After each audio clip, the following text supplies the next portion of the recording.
Have you dreamed about living and working in Ireland? Now, it may not be an easy prospect for those of us who own homes and have jobs, but there is a way that your child can live that dream. I'm so excited to share this with you today. Hi, thanks so much for joining me again here on the Traveling in Ireland podcast.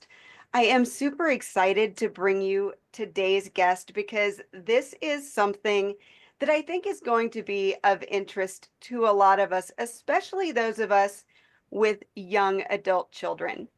My guest today is Padraig Manning, who is Vice Consul at the Consulate General of Ireland in Chicago. So, very esteemed guest today. Thank you, Padraig, for joining me. Great. Thanks very much for having me, Jody. Delighted to be joining you. So, living and working in Ireland, I think, is a dream that many Americans hold. And we met briefly at the Iowa Irish Fest. And I know that that was something that a lot of people were talking to you about. But what you were there for that day was the Working Holiday Authorization, which I think is something that a lot of people don't know about. Um, Now, unfortunately for people of, my age and those of us who have finished school and it is far in the rearview mirror, this is not something that is available for us. But I know that my youngest daughter is very intrigued by it. If you are thinking about tracing your family's roots, my friend Chris at Vivid Family Research offers personalized genealogy services, and he specializes in Irish ancestry. He did some work for me and uncovered facts that I hadn't been able to track down. Whether you're just starting your research or you need a bit of expert help, Chris can guide you through the journey. Mention the Traveling in Ireland podcast and get your first hour of research free plus 10% off your invoice. Visit IrelandFamilyVacations.com/vivid or vividfamilyresearch.com to begin exploring your family's story. So, can you explain what the Working Holiday Authorization is, who it's for, and just what do we need to know about it? Sure, of course. Thanks, Jody. And look, before I jump into the Working Holiday Authorization, I'll give just a little bit of background on some of the work that we do at the Consulate General of Ireland Perfect. in Chicago. So our work it's very broad. We work to support Irish citizens and the Irish American community in Chicago and the wider Midwest. We also work to maintain and enhance the political and economic links between Ireland and the United States.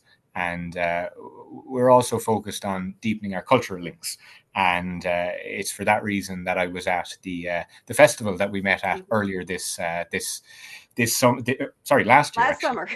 It feels like this year. But overall, what we're doing is to deepen the U.S.-Ireland relationship. And that's a historic relationship that's based on deep ancestral ties with over 31 million Americans claiming Irish ancestry. It's also based on very deep economic links, and statistics show that Ireland is now the sixth largest source of foreign direct investment into the US. But the relationship, first and foremost, is based on people. And we work on a whole range of initiatives to enhance those people-to-people ties, including something called the Working Holiday Authorization Program, which is what we're going to speak about today.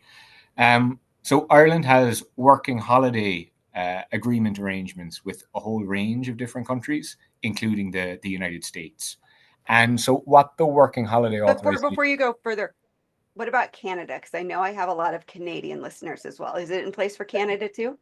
That is a good question. As working in the representative office in the United States, I'm not sure is the answer. So Canadians check with your consulate.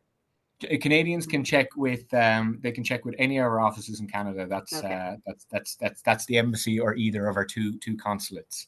Okay, sorry for the interruption. I just figured I'd ask that while we were there. No, it's a great question. But as I said, we have programs with a number of countries, including the United States. And what that program does is it allows eligible US citizens to live and work in Ireland for a period of up to 12 months. And And the idea behind the program is that it reflects the close historical and cultural ties between Ireland and the US, but also the modern and vibrant transatlantic relationship and that really strong economic relationship that we have today. So many of your listeners, I'm sure, will be familiar with the J1 visa program, which allows young Irish citizens to come Mm-hmm. and live and work in the United States for short periods of time. And so Ireland and the US, we have a reciprocal agreement, which allows eligible participants from the United States to work in Ireland for up to 12 months. Now, I say eligible citizens because there is a limit on the folks who will be able to participate in this program. There are a couple of things at the beginning that people need to know before considering this. Mm-hmm. Firstly, you have to be a US citizen and you have to be over the age of 18 in order to apply for the Working Holiday Authorization Program. And then after that, the program is targeted at current post-secondary education or post-high school education students or recent graduates. So what that means is in order to be eligible, you need to be in full-time post-high school education and you need to be enrolled in a program which is going to lead to an associate's, a bachelor's, a master's, or even a doctorate degree. So that's the first category. These are current students who Mm-hmm. can avail of the Working Holiday Authorization Program to take some time off from their studies, maybe spend a summer in Ireland, or we have Or some. almost a gap year situation, right? Exactly, yeah. We find quite often that people, might have studied for a couple of years at a university, take a gap year, and then return to complete their studies. So that's the first category, current students. Mm-hmm. And then the second category is individuals who have graduated from one of those programs that I've mentioned above, an associate's, a bachelor's, a master's, or a doctorate. So someone who has graduated from one of those degrees within the last 12 months. So 12 months between the graduation date and Mm-hmm. your application date for the Working Holiday Authorization. So what that means in short is that you're eligible for the Working Holiday Authorization if you're currently a full-time student or if you're a recent graduate from a full-time post high school education Mm-hmm. institute. Mm-hmm. So not high school students. So if you've graduated high school, you're not eligible for this. But if you are in a secondary education or post-secondary, as you Yeah, would say, so in college and taking a exactly. gap year, or you have just graduated from college. Yes, it's post high school students, I suppose.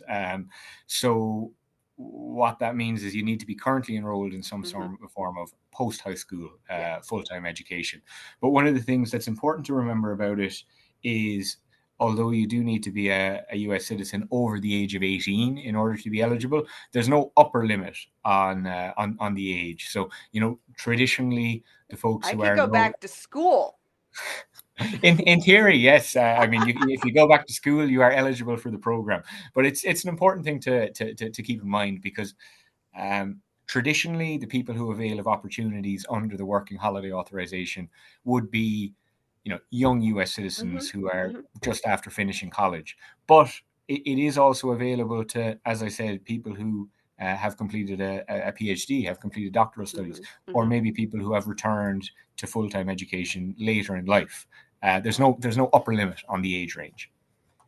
That actually is really incredible because with people maybe with job changes and things like that, and people going back to school maybe for their second career, this could open up some really interesting possibilities.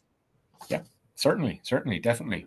And I mean, we've seen it ourselves at the consulate in processing applications here.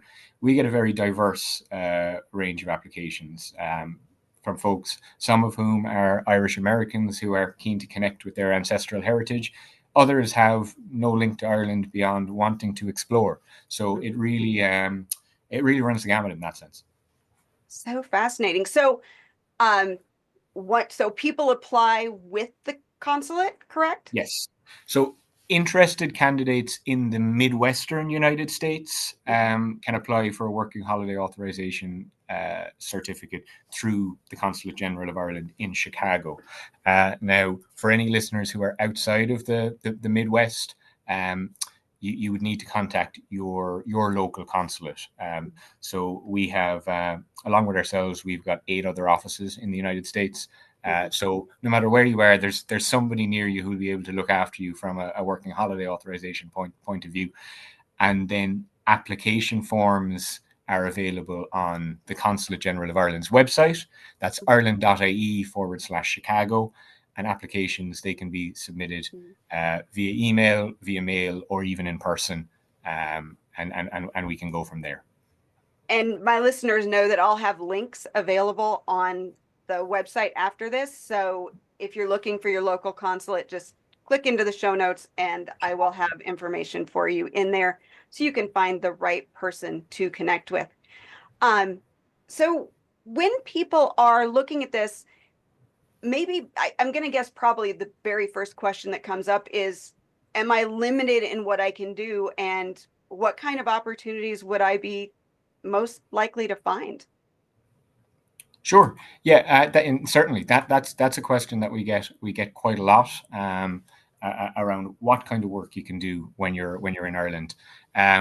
The Working Holiday Authorization Certificate, it imposes no restrictions whatsoever on what kind of work you can do when you arrive in Ireland. So as I said, we get a whole range of applications from people who have secured employment while here in the United States before applying for a working holiday authorization. So sometimes it's the case that a university program that they're enrolled in may have some connections in Ireland that leads them to take up a role there. Many other people really do treat it like a working holiday in the sense that they apply for the certificate, travel to Ireland, and then start their job search when they arrive in Ireland. Ooh, that's I bold. it's bold and adventurous, but I think the working holiday authorization, one of the great things about it is the flexibility that it offers. Mhm. That you Oh, I don't bet. need to secure employment before we will give you a certificate, or if you would like to have that certainty, then you can certainly do that too. But there are no restrictions on what kind of employment you can do. I mean, we find that a lot of young students who take gap years or are just after finishing their studies, they take up what is quite often casual enough employment Mhm. in our fantastic hospitality or tourism Mhm. sector. Mhm. But then we also have folks who have graduated and are taking their first steps in, uh, in their careers and gaining experience that will really be valuable to them when they return to progress their career back in the United States. I mean, one of the things that all applicants will find when they come to Ireland is what you will find is a really vibrant and a thriving economy, Mhm. Mhm. where there are opportunities for everybody. And Americans in particular stand to benefit from cultural similarities. They Mhm. stand to benefit from the fact that this program is it's a long-standing program, and that employers are very keen to engage with it. So really, there are, no matter what it is that applicants might be interested in doing in Ireland, there are avenues for them. Now, I suppose that the important thing to keep in mind is that the consulate's role is to issue the certificate and to go through the application process. We don't really get involved in issues around employment or housing, for example, but we Mhm. certainly do share information with applicants on, where are the best places to go and look for these, whether that be job fairs, whether it be some of the online websites. And again, as I said, quite often people who do avail of opportunities under the working holiday authorization may have contacts through their university or Right. through local folks here in the US. Right. Well, I know that especially with the semesters abroad and things like that, there are so many opportunities. Your colleges are so well connected and seems like a great place to start to make those connections and start, kind of digging into what options could be available. Definitely. And one of the things that comes up quite a bit is Ireland is it's a top destination for US students as a study Mm-hmm. abroad Mm-hmm. location, and there are a whole range of reasons for that. Which we've got a top tier education system, English language speaking country on the on the edge of Europe, and it's very welcoming for US students. Mm-hmm. But we do find that a lot of students who travel to Ireland to complete a semester abroad or a year abroad, um, after they graduate from their program in the United States, they quite often look at the Working Holiday Authorization as an opportunity to get back to Ireland and maybe to explore some of the connections that they may have made while they were studying in Ireland the year or 2 years before. So definitely, if there are listeners who are studying abroad or thinking about studying abroad, the Working Holiday Authorization should be kept in mind as well going forward. It's like just that extension of it almost. Yep, So yep. exciting.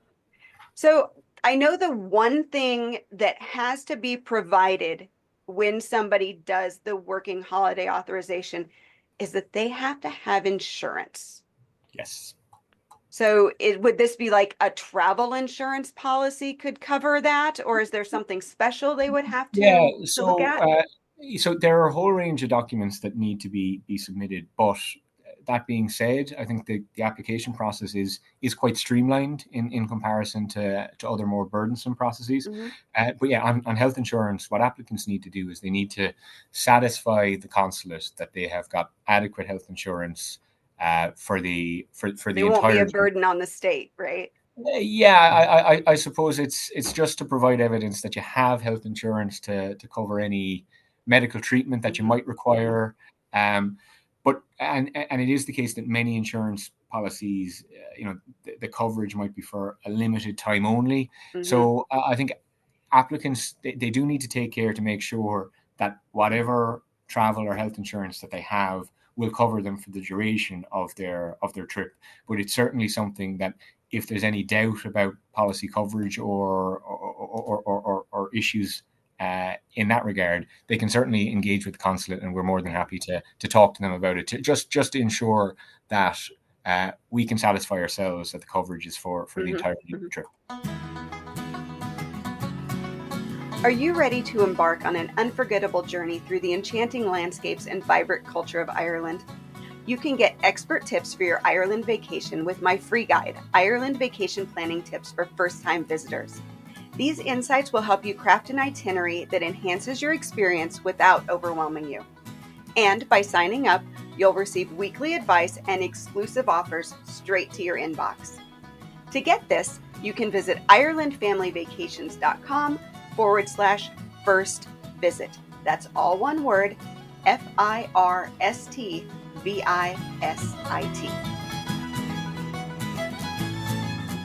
So I think we've covered this really thoroughly, kind of hit all the high spots, but are there any questions that you hear quite a lot Sure. when people contact you about this? Yeah, I mean, one of the main thing that comes up is around what applicants need to submit Mm-hmm. to avail of opportunities under the Working Holiday Authorization Program. And look, it's all of the details are on our website, and it's straightforward enough. It is a completed and assigned application form. We will need a photocopy of your passport. We need passport photos. We need a resume. Then evidence of your eligibility through a degree or a transcript, just to confirm that you Mm-hmm. are in full-time education or recently graduated from full-time education. And then we do need a copy of a bank statement, which shows that you have access to 1,500 euros or dollars, Mm-hmm. just so we can satisfy ourselves that there are funds in place for you to support yourself in Ireland. And then once all those documents are submitted, we can approve the application in principle. And then what we ask for after that is your passport to be submitted to the Mm-hmm. consulate, and we ask for evidence of your of your flights, and then Mm-hmm. that's it. So it's quite a streamlined process. it's not a time-consuming process. It's not too burdensome, and there is an application fee of $270 that applicants will have to submit as well. So that's one of the big questions that comes up. We also do get quite a few queries around employment and around housing, certainly. Now, as I said, the consulate's role is in the processing of the program and in promoting the program. We don't get involved. We're not too hands-on the employment or the housing front, but we can certainly provide guidance to folks on that, where you should be looking, who you should be connecting with. And then lastly, I suppose we do get questions around what applicants are required to do when they arrive in Ireland. So it's important to remember that US citizens, they travel to Ireland visa free. So your right to work in Ireland under the Working Holiday program, it's not based on a visa. What it's based on is a working holiday certificate that we will provide you. So you will arrive in Ireland and you will present this certificate. But then after that, So after you you settle do down, that at immigration at the airport? yes, yeah, Okay. and then you'll present your passport with your with proof of your approved working holiday status. But then after that, you will while you're settling down in Ireland, you will be required to register with immigration authorities, which we provide guidance on with your certificate. And then what will happen after that is you'll receive a residence card. So these are some of the questions that come up. But I think any other questions that folks have, we have a frequently asked questions list on our website, which is ireland.ie/Chicago. And then we're always happy to help as well. The best way to reach us is probably through our dedicated working holiday email address, which is chicagowha@dfa.ie. Terrific. So I think this is just incredibly exciting. And I know it's something that I've mentioned to both of my girls. One of them is very interested in it after she finishes her first couple years of school before she actually goes on to the next step. So she's got kind of a 2 or 3 step process that she's planning on. But it's just so exciting to me. And I love that it's available. Now, when I finish the podcast, usually I ask people, what should people see and do in certain areas? But you live in Chicago right now, so we don't care about Chicago here. I don't care. I don't want to hear about what you do in Chicago, but I would love to know, what are the 3 things that you miss the most about Ireland, or the 3 things that you always do when you go home? Thanks, Jody. 3 things that I always do when I go home. That's a great question. I don't get home as much as I'd like to be honest. I was only home once last year, and I suppose firstly, what I always do is I make an effort to see friends and family. So I'm from Cork originally, which is the second largest city in Ireland, down south. But I have friends and family scattered across the country. So that's always the number one priority, to get out and reconnect with friends and families. Second thing, I play a lot of golf, and we've got some beautiful golf courses in Ireland. And I know that listeners who are thinking about traveling to Ireland, quite often golf appears on the agenda there. So we've got fantastic courses no matter where you go, whether it's the links courses that we have on the West Coast, or whether it's some of the parkland courses that we've got inland. I think one of the things we're very, very fortunate to have is great courses all across the country. And then lastly, I guess what I try and do is I try to get out and about and see the country a little bit, because even though I'm from Ireland, the country has so much to offer that I haven't seen it all. So as much as possible, I try to be a tourist in my own country too. And there are plenty of places on my list of sites I need to see, hotels I'd like to stay in. So that's always a priority too, to do something new as well. So much fun.